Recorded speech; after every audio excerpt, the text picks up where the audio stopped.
All right, well, good afternoon, everybody. I just wanted to, we wanted to give a quick update on what we're seeing. We just got the new track at 5 o'clock and got an update, and we're going to speak to that here in just a second.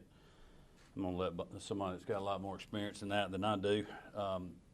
The things that I want to make people aware of on the coast, especially in the Camden County area and the Glenn County on the earliest parts of the coast that the storm's going to hit.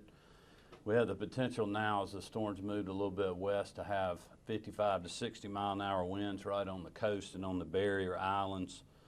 You'll see in the modeling that we have that the hurricane force winds have actually moved closer to the shore, which is concerning.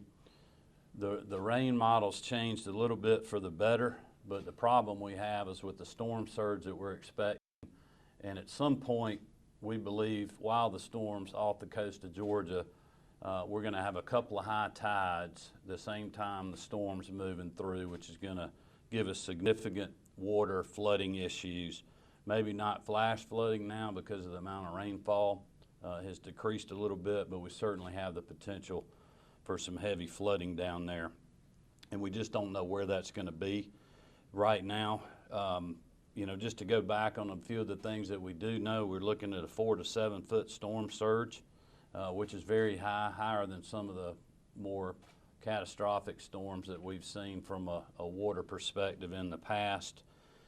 Even though the hurricane has been downgraded, it is picking up speed now and has moved a little closer to us, so it still causes us great concern, and we need people to evacuate. I know it's been pretty down there today. I know the track is showing it not hitting Georgia, but I think our modeling will show how close it is, and this is not a storm to mess with, as we have seen how deadly it was when it went across the Bahamas. The other thing that's concerning when you see the modeling to me is how close it gets to Savannah. Certainly our friends and neighbors in South Carolina and North Carolina are preparing for the hurricane to be even closer to them than it is to us, but it's getting very close to Savannah as it moves up. So we just need people to stay on point, heed the evacuation messages, and pay real close attention to that, and don't take any chances.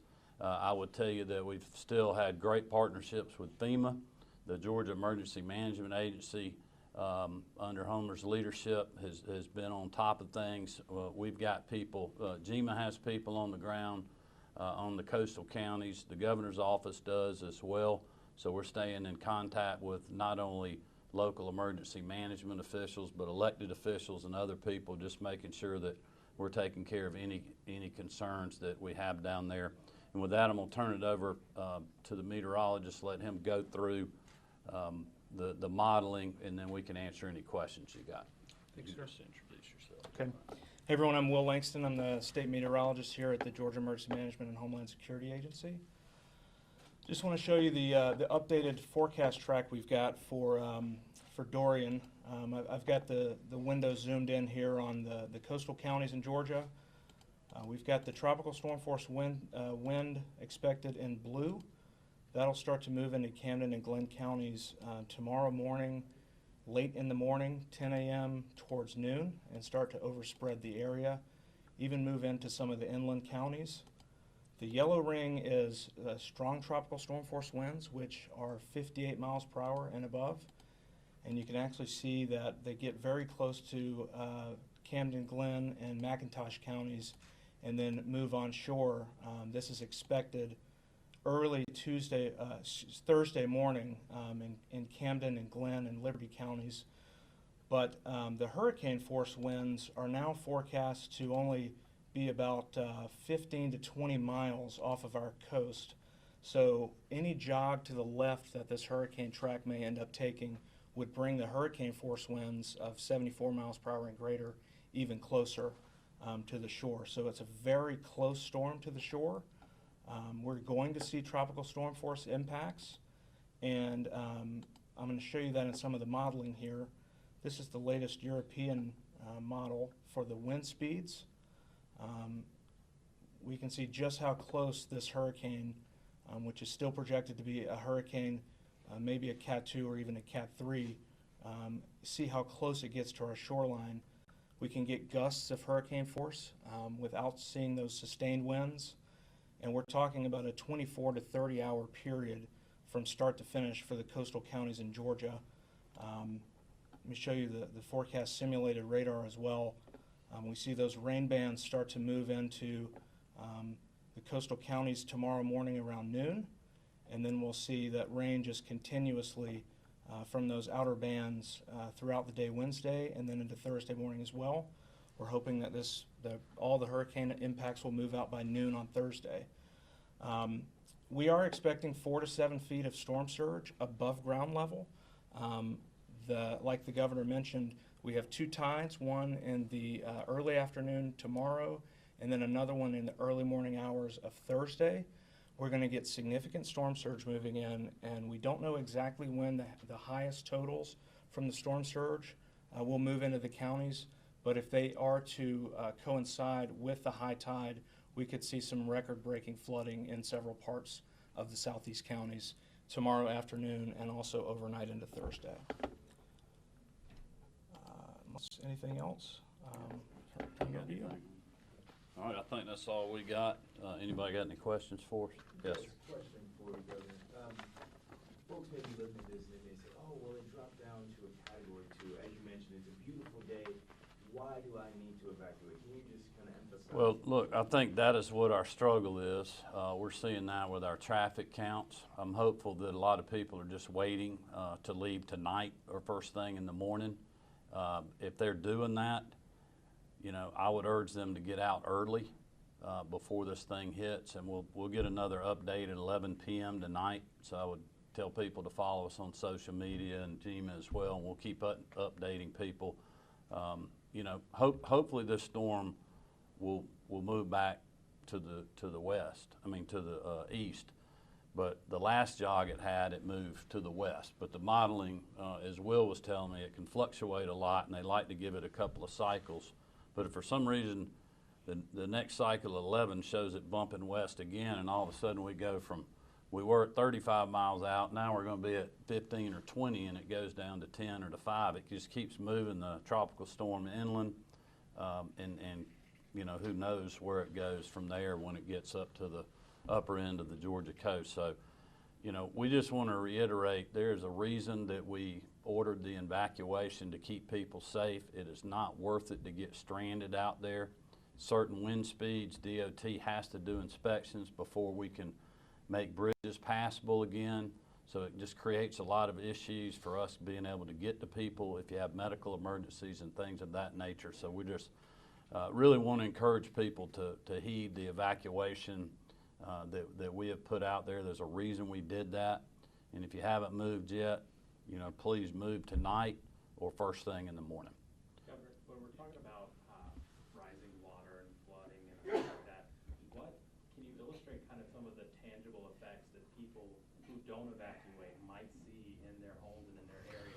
Well, if they don't yeah. evacuate? Well, it's like Homer, and Homer may want to speak to this, but he told me earlier, if water gets up to the bottom of a bridge, it's got to be inspected by an engineer before you can reopen it. So it creates issues for people getting back on to a barrier island or part of that low country down there on the coast. It creates people being able to get off of there after the storm, getting supplies over there, food, water, other things if you have power outages of things of that nature. If you have causeways that flood, which we have some that do, as Will was saying, we're looking at, you know, potential record-breaking flooding down there. Well, if a causeway is underwater, you can't get on or you can't get out if you have a medical emergency. And that's not to even talk about, you know, property damage and other issues you may have with your pets, with, you know, your property. It's just not worth staying there. You know, this thing's going to be out of here, Thursday afternoon, we think. So, you know, if you haven't moved, move in the morning. You can be back home Thursday afternoon if everything goes right, and we can get the bridges inspected and getting up and running. Did you want to add anything to that? Speaking of storm surge, can you just talk about how even it being downgraded to a 2 or whatever, how that can actually trick people into thinking it's not as bad as far as storm surge, because it was such a powerful storm, the storm surge would be worse than it would be if it was a normal two. Well, look, if you got property close to the beach and you have that kind of storm surge, it can certainly destroy your property, which I think, you know, if you're living there at the time, can cause issues. I don't know, Will, if you have anything else on that, but I mean, and certainly for people, you know, seeing pictures of people surfing in Florida, I mean, that is not a good idea right now. This storm is going to be on us very quickly.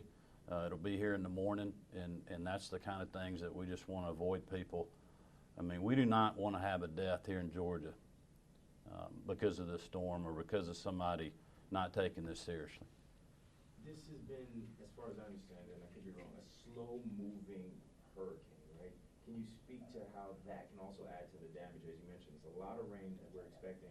It's moving slow. How can that be something that folks need to know? Well, Director Bryson and I actually talked about that, the slow-moving storm. I may let him speak to that because I think this is a little bit unprecedented. It really is a unique storm and how slow it has moved because truthfully it's sat for 2 days now without moving.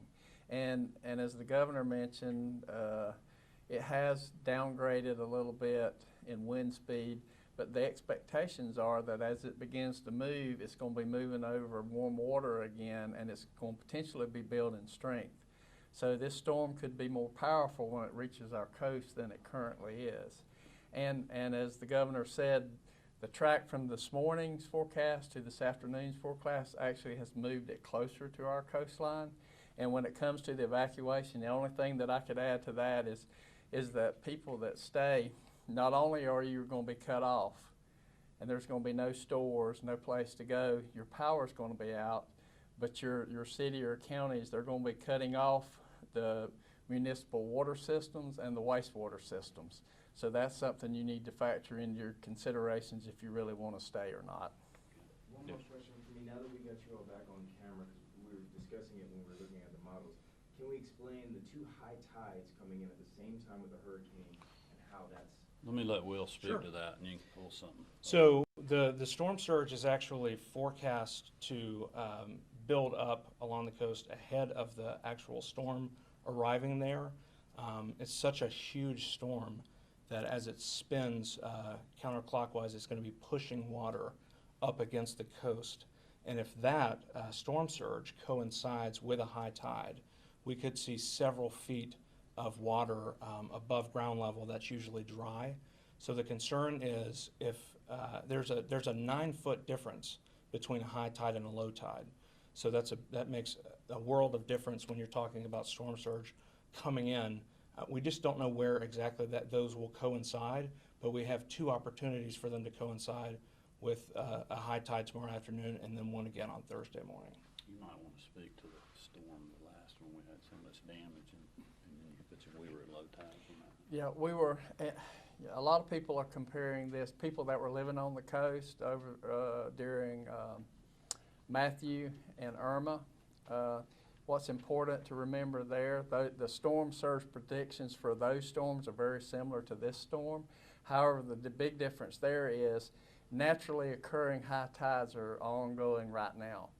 When we had those storms, our tides were running very low. We were running 6 and 7 foot tides compared to, as Will said, we're running 9+ tides now. And so that's an additional 2 feet there on top of the surge. And I can tell you from being with the governor down there yesterday and flying over the coast, just on high tide yesterday, just high tide without any influence from the storm, the marshes were pretty much underwater already without any storm surge. And if you take the tide, if people take the tide they saw yesterday, add about 4 feet to it, that's what they can expect. Homer, do you mind just giving them an idea of what we're talking about when you've got even just a few inches of water in your home versus what we may actually be seeing with this storm? Because I think it'd be important to show, like, people may think, you know, they can put up sandbags and that will deal with it, or they can deal with maybe not having power for some time, but also property damage and water in your house, especially if you have a medical condition to deal with that. The governor has mentioned this a couple of times. The reality is this. If you stay, there is nothing you can do to protect your property or save your property. The storm is going to do the damage it's going to do regardless of whether you're in your home or not. The only thing that you have done by staying there is increasing the probability or the chances that you could be injured or worse. And for what purpose is that risk? There really isn't a valid reason for anyone to do that. Err on the side of caution, leave, and we're going to be very diligent in making recommendations to the governor's office about getting people back in when it's safe to do that. We want you to be out and be safe, and then we're going to work really hard to get you back to your property so you can assess your damage or see if you have any damage. So please, serious considerations. If any of those areas down there that's under evacuation, you really need to give this serious consideration, and you should move out and watch what the storm does from afar. All right, thank you, everybody.